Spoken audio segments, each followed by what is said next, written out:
राधे राधे दोस्तों, आज की वीडियो में हम सती खंड का 13वां अध्याय से लेकर 28वें अध्याय तक की कथा सुनेंगे। ब्रह्मदेव बोले, तब दक्ष ने बहुत सी मानसी सृष्टि की, परंतु उनका विकास नहीं हुआ और मुझसे पूछा तो मैंने उसे उपाय बतलाया। तब दक्ष ने पंचजनन के अंग से उत्पन्न कन्या विरनी को अपनी पत्नी बनाया और उसने मैथुन धर्म स्वीकार किए। विरनी से उसने हर्ष सोह नाम वाले 10,000 पुत्र उत्पन्न किए। उनसे उन्होंने सृष्टि का विस्तार करने को कहा, परंतु वे तुझ नारद के उपदेश से प्रवृत्ति छोड़ निवृत्ति के उपासक बन गए। फिर दक्ष ने पंचजनन्य से सवलासव नामक हजारों पुत्र उत्पन्न किए। वे तप में लीन हो गए। इससे दक्ष को बड़ा दुख हुआ और तुम्हें श्राप दिया कि तुम पृथ्वी पर स्थिर नहीं रह सकोगे। हे मुने, तुमने साधु स्वभाव से उस श्राप को स्वीकार कर लिया। ब्रह्मा जी बोले, तत्पश्चात दक्ष ने अपनी पत्नी के गर्भ से 60 कन्याओं को उत्पन्न किया और फिर स्वस्थ चित्त हो उनका विवाह किया। उनमें से 10 धर्म को, 13 कश्यप को, 2 भूतांगिरस को और कृशासव को और शेष गरुड़ को दे दी। इनकी संतानों से तीनों लोक भर गए। दक्ष ने फिर देवी की आराधना की। तब वे बालक का रूप धारण कर माता के पास आकर बैठ गई और रुदन करने लगी। तो उनके रुदन को सुनकर अनेक स्त्रियां और दासियां वहां आ गई। सारे नगरवासी जय जयकार करने लगे। पत्नी सहित दक्ष ने सुख से उसका लालन पालन किया तथा संस्कार आदि किए। दक्ष ने उनका नाम उमा रखा। विरनी की माता ने उसे स्तनपान कराया। इस प्रकार बड़े लाड प्यार से वह दक्ष कन्या शुक्ल पक्ष के चंद्रमा के समान वहां बढ़ने लगी। ब्रह्मा जी बोले, जब सती बड़ी हुई तो पिता दक्ष ने उनके विवाह की चिंता प्रकट की। यह जानकर सती ने स्वयं माता से शंकर जी को प्राप्त करने की इच्छा प्रकट की। माता के कहने से सती ने घर में ही शिव की आराधना की। आश्विन मास की नंदा तिथि में गुड़, चावल, नमक आदि से शिव का पूजन किया। 12 मास तक इसी प्रकार पूजन किया। उनके तप को देखने हम सभी देवता वहां गए। तब मैं विष्णु सहित शिव के पास गया और शिव को देखकर हम सबने हाथ जोड़कर स्तुति की। ब्रह्मा जी बोले, हे नारद, हमारी स्तुति से प्रसन्न हो। शंकर जी ने हमसे आगमन का कारण पूछा। हमने कहा, हे प्रभु, आप हमारा सहयोग कीजिए। हम दोनों ने स्त्री स्वीकार कर ली है। अब आप देवताओं के हित के लिए कोई स्त्री ग्रहण कीजिए। हे नारद, मेरे ऐसा वचन कहने पर लोकेश शंकर जी बोले, हे ब्रह्मा और विष्णु, मुझ अवधूत को स्त्री का क्या प्रयोजन? मुझे विवाह करना उचित नहीं लगता, क्योंकि मैं तपस्वी और विरक्त हूँ। मुझे तो योग में ही आनंद आता है। आप लोगों के हट से तथा भक्तों पर अनुग्रह करने की इच्छा से यदि मैं विवाह कर भी लूँ तो आप उस काम रूपिणी योगिनी को दीक्षित कीजिए जो मेरे तेज को सहन कर सके। तब हमने कहा, प्रभु, आपके अनुरूप हम स्त्री भी बतलाते हैं। जिन लक्ष्मी जी ने पहले 2 रूप धारण किए थे, अब तीसरे रूप से उमा नाम से प्रकट हुई है। अब वे सती रूप में दक्ष की कन्या के रूप में आपके लिए तप कर रही है। हे महेश्वर, आप उन्हें वरदान दीजिए और उनके ऊपर जाकर कृपा कीजिए। विष्णु भगवान ने भी शिव जी से सती के साथ विवाह करने का अनुरोध किया। तब भक्त वत्सल शिव जी ने तथास्तु कहकर हम सबको विदा किया और हम सब लोग बड़े आनंद से अपने अपने लोकों को चले गए। ब्रह्मा जी बोले, इधर सती ने नंदा व्रत का अनुष्ठान किया तो शंकर जी प्रसन्न होकर दर्शन देने गए। सती ने किंचित लज्जा से सिर झुकाकर उनके चरणों में प्रणाम किया। शिव जी ने कहा, हे दक्ष पुत्री, मैं तुम्हारे व्रत से प्रसन्न हूँ, वर मांगो।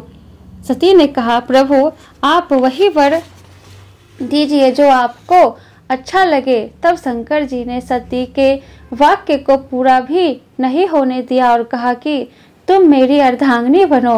तब नम्रता पूर्वक सती जी ने कहा, हे महादेव, हे प्रभु, मेरे पिता के समक्ष विधि सहित विवाह करके मुझे स्वीकार कीजिए। तब शंकर जी तथास्तु कहकर सती के वचन से हिमालय पर चले गए और मुझ ब्रह्मा का स्मरण किया। मेरे पहुंचने पर मुझे दक्ष के पास कन्यादान कराने को भेजा। मैंने दक्ष से जाकर प्रसन्नता पूर्वक शिव जी का आदेश सुनाया। उसे सुनकर दक्ष बड़ा प्रसन्न हुआ। सती ने भी अपने तप से सिद्धि का सारा वृतांत सखियों के द्वारा माता से निवेदन किया। दक्ष का विचार लेकर मैं शिव जी के पास आया। उधर दक्ष भी इस विचार को लेकर पत्नी सहित बड़े आनंदित हुए। ब्रह्मा जी बोले, मेरे शिव जी के पास पहुंचने पर सदाशिव ने सती की प्रेम पूर्ण बातें पूछी और दक्ष का विचार भी पूछा। तब मैंने सांत्वना देते हुए कहा, नृपध्वज, आपका कार्य सिद्ध होगा। मेरे पुत्र दक्ष ने अपनी पुत्री आपको देने का संकल्प कर लिया है। अब आप शुभ मुहूर्त तथा लग्न विचार कर उनके घर चलकर पानी ग्रहण कीजिए। विष्णु भी स्मरण करने पर गरुड़ सहित आ गए। मेरे सभी मरीचि आदि पुत्र भी उपस्थित हो गए। फिर चैत्र शुक्ल त्रयोदशी को फाल्गुनी नक्षत्र में शिवजी ने रविवार को वर यात्रा का प्रस्थान किया। मार्ग में उनकी बड़ी भारी शोभा थी। देवताओं और गणों ने बड़ा उत्सव मनाया। नंदीश्वर पर आरूढ़ हो शिवजी शीघ्र ही दक्ष के घर पहुँचे। दक्ष ने विधि सहित शिव जी की पूजा की और शुभ लग्न में शिव जी के लिए सती का कन्यादान किया। शिव जी ने सर्वांग सुंदरी भगवती सती जी का पानी ग्रहण किया। सभी देव किन्नरों ने तथा मुनियों ने शिव जी की स्तुति की। नृत्य गान आदि से भारी उत्सव मनाया गया। दक्ष ने सती जी को अपार दहेज के साथ विदा किया। विष्णु ने शिव के पास जाकर प्रणाम पूर्वक कहा, हे प्रभु, आप जगत पिता है तथा सती जी जगत माता है। आप इनके साथ जगत का कल्याण कीजिए। तदंतर शिव सती ने मेरी आज्ञा से अग्नि की प्रदक्षिणा की। नृत्यादि का उत्सव किया। शिव की माया ने देव मनुष्य आदि सबको मोहित कर लिया। मैं भी मोहित हो गया था।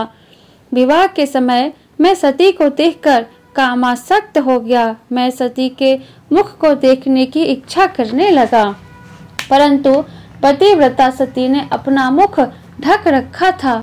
मैंने यज्ञ अग्नि में गीली लकड़ी के द्वारा धुआं करके अंधकार कर दिया और सती का मुंह पर्दा उठाकर देख लिया। उस समय कामाविष्ट मेरे वीर्य की 4 बूंदें भी पृथ्वी पर गिर गई। यह मैंने छिपाया, परंतु शिव ने तीसरे नेत्र से यह सब देख लिया और वे क्रोध करके त्रिशूल से मुझे मारने दौड़े और मुझसे क्रुद्ध होकर बोले, रे पाप आत्मा, तूने यह क्या निंदित कार्य किया। विवाह के समय मेरी स्त्री का मुख अनुराग पूर्वक देखा। विष्णु के समझाने पर भी उन्होंने कहा कि इस पाप आत्मा को मैं मार डालूंगा। इसने सती को काम दृष्टि से क्यों देखा, इसका वीर्यपात भी हो गया है। मैं इस अपराधी का वध करूंगा। शिव जी के ऐसा कहने पर सारे देवता कांप उठे। इसी समय विष्णु ने शिव की स्तुति की। इस प्रकार विष्णु भगवान कहने लगे, हे ईर्ष, हम तीनों देवता आपके ही रूप है। न ब्रह्मा आपसे भिन्न है और न मैं ही। हे सर्वज्ञ, आप सब कुछ जानते हैं। आप शिव ही अनंत और सर्व रूप है। आप में नृत्य दीर्घ आदिक कुछ भी विशेषण नहीं है। विष्णु के इस प्रकार कहने पर शिवजी ने मुझे मारा नहीं और फिर महादेव जी प्रसन्न हो गए। हे नारद, जब शिवजी ने मेरा वध नहीं किया तो सभी देवता शंकर जी की स्तुति करने लगे।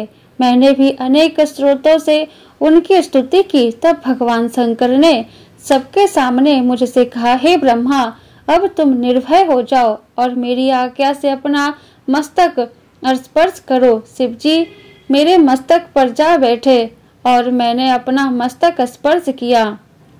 सब देवताओं के सामने लज्जित होकर मैंने शिवजी से क्षमा याचना की और पाप शुद्धि का उपाय पूछा। तुम मेरे दिए इस रूप से मेरी आराधना करो, तुम रुद्र सिर से पृथ्वी में प्रसिद्ध होगे। ऐसा शिवजी ने कहा। मनुष्योचित कार्य करने से मुझे पृथ्वी पर मनुष्य रूप में विचरण का आदेश दिया, क्योंकि जब मनुष्य मुझ ब्रह्मा को घूमता देखेंगे तो वे भी पर स्त्री गमन के पाप से बचेंगे। मेरे वीर्य की 4 बूंदें गिरी, इससे आकाश में 4 बादल हुए। सामवर्त, आवर्त, पुष्कर और द्रोण ऋषियों के देखते ही ये मेघ बन गए। दक्ष ने विवाह करके शंकर जी को पुत्री सहित सानंद विदा किया। कैलाश में जाकर सती जी ने गणों को आश्रम से दूर जाकर रहने की आज्ञा दी। शंकर जी के आदेश से ही भी नंदी आदि गण अपने अपने स्थान में जाकर रहने लगे। तब एकांत में शंकर जी और शिवा ने नाना प्रकार के रमन किया। इस प्रकार शिव ने सती जी के साथ कैलाश की कुंजों में तथा हिमालय पर आनंद विहार किया। इसमें शिव के 25 वर्ष व्यतीत हुए। ब्रह्मा जी बोले, एक दिन वर्षा के समय सती जी ने भगवान शिव जी से कहा, हे प्राण वल्लभ, वर्षा काल आ गया है। अब आप कैलाश, हिमालय, काशी या पृथ्वी पर जा रहने योग्य स्थान हो, वहां चलकर रहिए। सती की यह प्रार्थना सुनकर तत्वों के ज्ञाता शिव ने कहा, हे प्रिय, जहाँ मैं तुम्हारे साथ रहूंगा वहाँ मेघ कभी नहीं आ सकते। वर्षा काल में भी मेघ हिमालय के नितंब पर ही भ्रमण करेंगे, इससे आगे कभी नहीं जाते। यह सब जानकर आपको चाहे जिस पर्वत पर चलने की प्रीति हो तो मुझसे कहिए। मेरे विचार में गिरिराज हिमालय सर्वोत्तम स्थान है। फिर हिमालय शांत स्थान है जहाँ योगी मुनि निवास करते हैं, जहाँ की कंदराओं में देव कन्याएं निवास करती है। शंकर जी के ऐसा कहने पर सती जी ने हिमालय पर ही रहने की इच्छा प्रकट की। सती के कहने पर शंकर भगवान उन्हें हिमालय पर ले गए। उस स्थान पर पक्षी का भी गमन नहीं था। प्राकृतिक छटा वहाँ अनुपम थी। वहाँ शिव ने सती के साथ 10,000 वर्ष तक रमन किया। ब्रह्मा जी बोले, एक बार सती जी ने शिव जी को प्रसन्न जान नम्रता पूर्वक पूछा, हे करुणा सागर, मैंने बड़ी भक्ति से आपको प्राप्त किया है। आपके साथ मैं बड़ी प्रसन्न हूँ। हे हरे, अब मन तत्व की खोज करना चाहती हूँ। यह जीव संसार से कैसे पार हो सकता है? तब शंकर जी प्रेम पूर्वक कहने लगे, हे महेश्वरी, विज्ञान ही परम तत्व है। ब्रह्मा का स्मरण ही परे से परे है। भक्ति विज्ञान की माता है। भक्ति का विरोध कभी भी विज्ञान को नहीं पा सकता। मैं उसी भक्ति के अधीन हूँ। यह भक्ति 2 प्रकार की होती है, सगुण और निर्गुण। इनके भी 2 भेद है, फिर उनके भी 6 और फिर अनेकों भेद पंडितों ने बताए हैं। श्रवण, कीर्तन, स्मरण, सेवन, दास्यो, अर्चना, वंदना, सख्यता और आत्मसमर्पण सब युगों में भक्ति की विशेषता है, परंतु कलयुग में तो भक्ति विशेष फलदायक है। संसार में जो मेरी भक्ति करता है वह परमोत्तम है। मैं उसकी सदा सहायता करता हूँ। अधिक क्या कहूँ, मैं भक्ति के ही वश में हूँ। इसके साथ ही शिवजी ने इतिहास, कथा, भक्तों का महात्म्य और वर्णाश्रम धर्म आदि वेदों, शास्त्रों और ज्योतिष शास्त्र तथा अन्य न्याय शास्त्रों को तत्व कहा। इस प्रकार कथा प्रसंग कहते हुए उन्होंने हिमालय पर और दूसरे स्थानों में विहार किया। एक बार लीलाधारी शिव सती जी के साथ नंदीश्वर पर बैठे हुए दंडकारण्य वन में पहुँचे। वहां उन्होंने सती जी को वह जगह दिखाई जहां भगवती सीता जी को रावण हर ले गया था। वहीं पर राम और लक्ष्मण सीता के वियोग में उनका परिचय वहां की लताओं और वृक्षों से पूछ रहे थे। शंकर जी ने श्री राम जी को जय कहकर प्रणाम किया और उन्हें अपना दर्शन दिया। तब शंकर जी की माया से मोहित होकर सती जी ने पूछा, हे प्रभु, आप सर्वोच्च हैं तथा सभी देवताओं के प्राणमय हैं। तब आपने इन मनुष्यों की तरह वन में विचरते हुए श्याम वर्ण वालों को प्रणाम क्यों किया? ये दोनों मनुष्य कौन है? इस शंका का समाधान कर दीजिए। इस पर शंकर जी ने कहा, हे देवी, इन्हें मैंने वरदान के प्रभाव से प्रणाम किया है। ये सूर्य वंश में उत्पन्न दशरथ के पुत्र हैं, श्याम वर्ण के राम हैं। ये विष्णु के अवतार है और गौर वर्ण के लक्ष्मण है। ये शेष अवतार है। ये पृथ्वी पर साधु जनों की रक्षा तथा कल्याण के लिए उत्पन्न हुए हैं। इतना कहकर भगवान शंकर मौन हो गए, परंतु सती जी का संदेह दूर नहीं हुआ। तब सती ने शंका लुचित को देखकर शिवजी बोले, हे देवी, यदि तुम्हारे मन में अधिक शंका है तो मैं यहाँ पर वृक्ष के नीचे बैठकर आपकी बाट जोऊंगा। आप जैसे चाहे उनकी परीक्षा लेकर अपना संदेह दूर कर लीजिए। तब सती जी ने विचार किया कि मैं किस प्रकार इनकी परीक्षा लूं। उन्होंने सोचा कि मैं सीता जी का रूप धारण कर राम जी के पास जाऊं। यदि राम साक्षात विष्णु के अवतार है तो मुझे पहचान लेंगे, अन्यथा नहीं। जब वह सीता का रूप धारण कर राम के पास गई, तब सती जी को सीता के रूप में देख राम ने शिव जी का नाम जपते हुए मुस्कुराकर उन्हें प्रणाम किया और बोले, हे सती, इस समय शिव जी कहाँ है? तुम उनके बिना अकेले इस वन में क्यों घूम रही हो? हे सती, आपने अपना रूप त्याग कर यह रूप क्यों धारण कर लिया है? यह सुन सती जी को बड़ा आश्चर्य हुआ और बड़ी लज्जा हुई।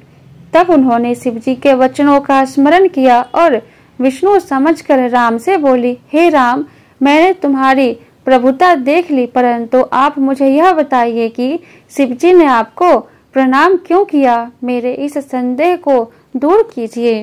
राम बोले, हे देवी, एक बार शिव जी ने अपने लोक में विश्वकर्मा को बुलाकर उसमें एक मनोहर विस्तृत भवन बनवाया। उसमें एक मनोहर गौशाला बनवाई। फिर उसमें ब्रह्मा, इंद्र आदि देवताओं, देवियों, ऋषियों, मुनियों, अप्सराओं आदि को बुलाकर उनसे वस्तुओं का संग्रह करवाया। नागों की 16 कन्याओं ने मंगलाचरण किया।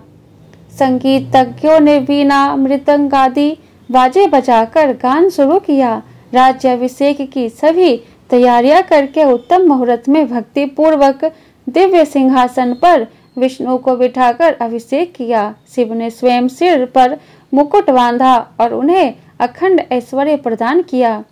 सभी लोगों का कर्ता, भर्ता और संहर्ता बनाया। अपनी तीनों शक्तियां विष्णु को प्रदान की। त्रिभुवन में स्वतंत्र और अनेकों लीला करने वाला कहा। सारी माया दी।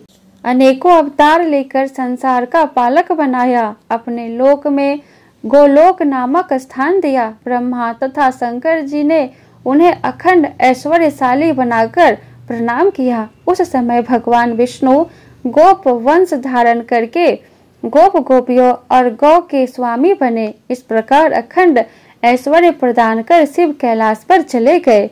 उस समय मैंने विष्णु ने शिव की आज्ञा से ही यह मनुष्य का अवतार 4 रूपों में लिया है। पहले मैं राम, 3 में भरत, लक्ष्मण तथा शत्रुघ्न है। हे देवी, अब मैं पिता की आज्ञा से सीता, लक्ष्मण सहित वन में आया हूँ। यहाँ किसी राक्षस ने मेरी पत्नी सीता को चुरा लिया है।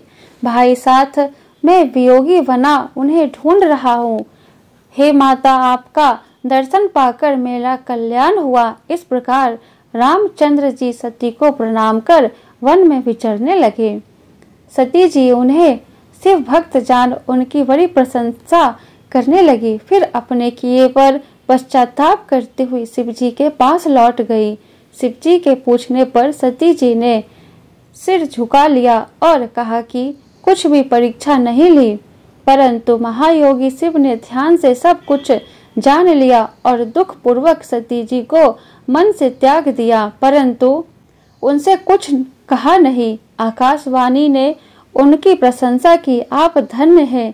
तीनों लोकों में ऐसा प्रण पालक कोई भी नहीं है। इसे सुनकर सती ने उनका प्रण पूछा, परंतु शिवजी ने उन्हें कुछ भी नहीं बताया। परंतु जगत माता सती सब कुछ जानकर महान दुखी हुई। इसके बाद शंकर जी कैलाश पर जाकर समाधि स्थित हो गए। बहुत समय के बाद शिव जी समाधि से जागे। तब सती जी ने उन्हें प्रणाम किया। शिव जी ने उन्हें आसन देकर आदर पूर्वक बैठाया। फिर बहुत सी कथाएं कहकर सती को विमुक्त किया।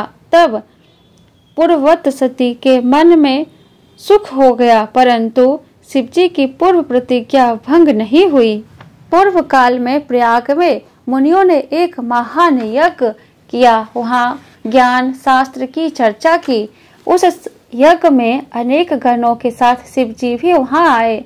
उसी समय दक्ष भी वहाँ आए। सबने भक्ति पूर्वक उन्हें प्रणाम किया, परंतु लीला बिहारी शिवजी अपने आसन पर ही बैठे रहे। उन्होंने उठकर दक्ष को प्रणाम भी नहीं किया। इससे दक्ष को बड़ा क्रोध आ गया। उन्होंने सभा के मध्य में शिवजी को बड़े कुवाक्य कहे। उन्होंने कहा, यह पाखंडी दुर्जन पापशील ब्राह्मण निंदक सर्वदा स्त्री में आसक्त रहने वाला, हे ब्रह्मागणों देवताओं, मैं इसे श्राप देता हूँ। आज से यह देवताओं के साथ यज्ञ में भाग नहीं ले पावेगा। यह सुनते ही नंदीश्वर की आंखें क्रोध से लाल हो गई। उसने दक्ष को बहुत ही डांटा और कहा, हे दुष्ट बुद्धे, क्या तू शिव तत्व को नहीं जानता?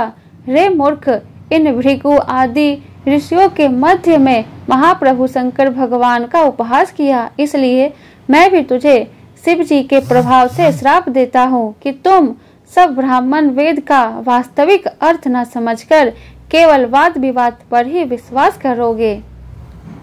तब शंकर जी ने नंदीश्वर को समझाते हुए बोले, हे महाप्राज्ञ, तुम्हें क्रोध नहीं करना चाहिए। मैं ब्राह्मणों और वेद को श्राप नहीं देता। तुम यथार्थ जान लो कि दक्ष का श्राप मुझे नहीं लगा है। तब नंदीश्वर को शांत करके अपने धाम को चले गए।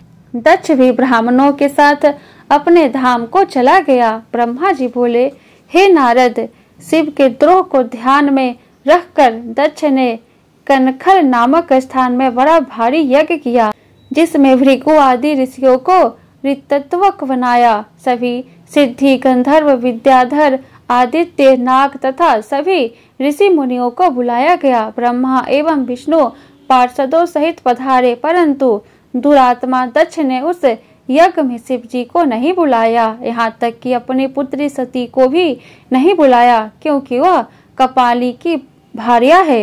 यज्ञ आरंभ के समय दधीचि ऋषि ने पूछा कि इस यज्ञ में शंकर भगवान क्यों नहीं आए? दधीचि की यह बात सुनकर मूढ़ दक्ष ने कहा, देवताओं के मूल विष्णु जी आ ही गए हैं, फिर मुझे शिव जी की क्या आवश्यकता है?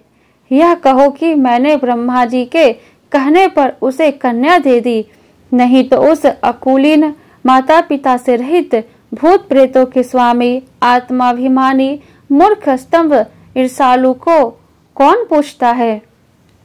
वह इस यज्ञ के कदापि योग्य नहीं है, इसलिए मैंने उसे नहीं बुलाया। मेरे इस यज्ञ को आप लोग सब मिलकर सफल बनावे। इस पर दधीचि ने दक्ष से कहा, तुम चाहे जो करो, परंतु यह यज्ञ तो शंकर के बिना अधूरा है, इससे तुम सब नाश को प्राप्त होगे। ऐसा कहकर दधीचि उस यज्ञ से चले गए। साथ ही वहाँ जितने शिव भक्त थे वे भी दक्ष को श्राप देते हुए लौट गए। इस पर दक्ष ने हंसकर कहा, शिव भक्त दधीचि चला गया तो अच्छा ही हुआ, मैं तो बहिष्कृतों को यज्ञ में रखना भी नहीं चाहता।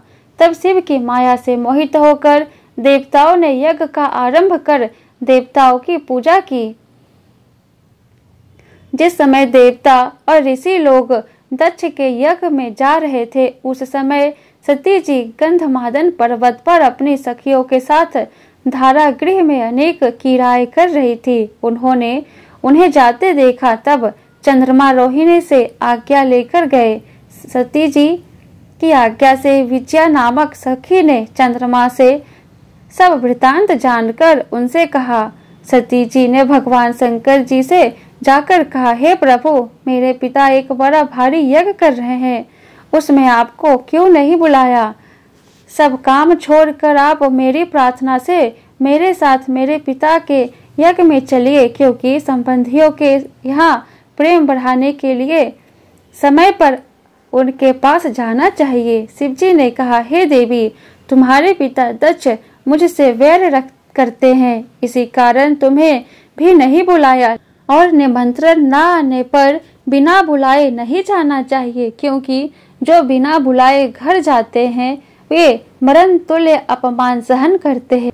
यह सुनकर सती जी बोली, हे नाथ, आपसे ही तो यज्ञ पूर्ण होता है, फिर आपको ना बुलाने का कारण जानना चाहती हूँ, अतः मुझे ही जाने की आज्ञा दीजिए। सती का हठ देखकर शिवजी ने उन्हें नंदी वृषभ पर बैठाकर वस्त्र आभूषण से अलंकृत करके 60,000 गणों के सहित भेज दिया। इति सती खंड का 13वें अध्याय से लेकर 28वें अध्याय तक की कथा समाप्त। बोलो शिव शंकर भगवान की जय।